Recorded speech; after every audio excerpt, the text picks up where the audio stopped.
정부의 기업 밸류업 프로그램 발표를 앞두고 저PBR주 돌풍에 주식시장이 들썩이고 있습니다. 외국인이 한국 증시에 러브콜을 보내며 상승세를 이끄는 모습인데 어디까지 지속될 수 있을까요? 오늘은 증권부 김혜영 기자와 함께 얘기해 보겠습니다. 안녕하십니까? 안녕하세요. 네, 우선 오늘 장마감과 함께 연초 국내 주식시장 흐름 먼저 체크해 볼까요? 네, 코스피 지수가 전일 1년 9개월 만에 2,680선을 회복을 했습니다. 오늘 증시에서는 사흘 만에 숨고르기가 나타나면서 2,650선에서 공방을 펼쳤는데요. 최근에 저PBR 업종을 중심으로 주가 상승세, 매기가 좀 몰리면서 코스피 지수가 상승 곡선을 그리고 있는 상황입니다. 자, 이 가운데 우리 국내 증시에서 수급 메인 주체는 단연 외국인입니다. 외국인은 2월 들어서만 코스피 시장에서 6조 원이 넘는 한국 주식 쇼핑에 나섰는데요. 불황에 중국에서 탈출해서 표류했던 자금까지 빨아들이고 있는 상황입니다. 자, 연초 지금 2월까지밖에 되지 않은 상황인데 외국인의 코스피 순매수 현황을 살펴보면 10조 원이 넘습니다. 이 연도별로 살펴보게 된다면 이 순위가 무려 8위에 달하는 금액이라서 지금 연초 대비해서 굉장히 많은 자금이 국내 증시로 쏠리고 있다라는 분석이 나오고 있습니다.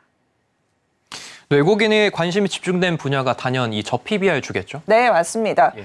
자, 외국인이 올해 들어서 가장 많이 매수한 종목 단연 현대차입니다. 현대차가 저PBR 업종으로 해서 지금 수혜에 대한 기대감이 부각되고 있는 상황인데요.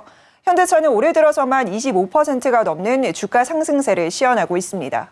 자, 이와 함께 자동차주가 보통 만년 저평가주로 꼽히는데 기아차 역시나 정책 수혜 기대감에 상승세 시현하고 있는 상황입니다. 자, 이 때문에 현대차와 기아의 합산 시가총액이 사상 처음으로 100조 원을 넘어서기도 했습니다. 자, 이뿐만이 아니죠. 증권, 금융, 보험, 지주사, 자동차 등 그야말로 국내 증시에서 저평가 업종으로 꼽혔던 이 업종의 상승세가 시현이 되고 있는 상황입니다. 자, 이런 정책적인 수혜 기대감은 상장 공기업에게까지 전해지고 있는 상황인데요. 주가 움직임이 좀 적어서 무겁기로 소문난 한전이나 지역 난방공사 등의 주가도 상승세를 나타내고 있는 상황입니다. 자, 이 가운데 관건은 다음 주 월요일이죠. 오는 26일 정부가 밸류업 프로그램에 대한 구체적인 방안을 내놓게 됩니다. 자, 과연 여기서 재료가 소멸이 될지 아니면은 이런 상승세의 연장선상이 이어질 수 있을지 관심이 쏠리고 있는 상황인데요. 우리가 흔히 이제 소문에 사서 뉴스에 팔아라 이런 이야기를 많이 하는데 이 부분이 시현이 될지 아니면 추가적인 상승 랠리를 이어갈 수 있을지에 대한 투자자들의 관심이 그 어느 때보다 높은 상황입니다. 다만 증권가에서는 중장기적으로는 청신호를 켜겠지만 단기적으로는 조정이 좀 불가피할 것으로 내다보고 있습니다. 자, 일단은 이제 한 달이라는 시간 안에 주가가 굉장히 빠르게 단기간에 급등을 했기 때문에 누적되는 피로가 좀 있을 수 있다. 이 부분을 유의해야 한다라는 이야기가 나오고 있는 상황이고요. 또한 어떤 실적이나 이런 펀더멘털이 개선된 상황이 아니라 정책적 수혜에 대한 기대감으로 올라가고 있는 그런 구간이기 때문인데요. 다만 증권가에서는 실적이 좋아지면서 이제 주주 환원이라고 하죠. 배당을 좀 확대할 수 있는 그런 기업에 대한 관심은 지속적으로 가져가자 이런 조언을 하고 있습니다. 네, 이처럼 저평가주가 국내 증시 상승을 계속해서 이끌고 있는데 네. 최근에는 이 증권가에서 반도체주도 주목을 하고 있죠? 네, 맞습니다. 반도체주에 대한 관심도 상당합니다. SK하이닉스가 15만 3,200원까지 치솟으면서 52주 신고가를 경신을 했습니다.